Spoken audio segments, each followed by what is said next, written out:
The point is that we reacted a little slow, not necessarily because of anything else, but we wanted to see a little bit more details as to how the budget has been presented. So in the importance of, since the budget is one of the most important thing that actually talks of our state of financial status of the state, it is important for us to actually have a look at it and study it properly.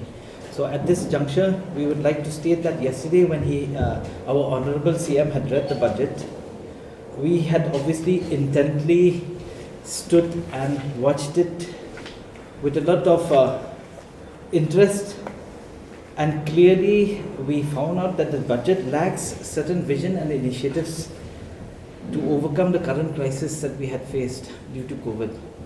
And on the basis of that, I think it fails to look at the various opportunities that might be available when it comes to issues of unemployment, employment generation, or even providing sustainable opportunities for the public at large.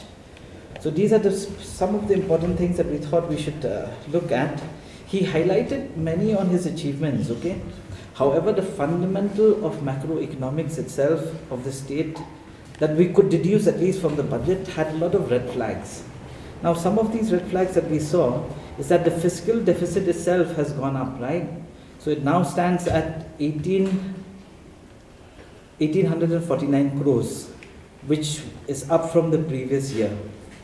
And it seems that the focus of this government actually is to increase the borrowings rather than to generate internal fundings, so that has resulted to an increase in the interest payment itself.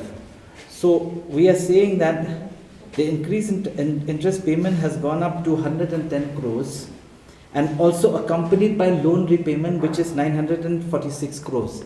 And if you look at this loan component itself, it is constituting to a very large extent to the deficit itself, okay? So which translates that we are not in a very good position because we are dependent on loans.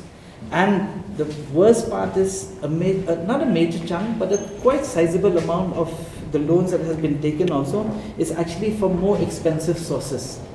So when we say more expensive sources, means that we have taken loan, for the example, from an organization called HUDCO, which is 800 crores of loan that we've taken from there, and is much more expensive.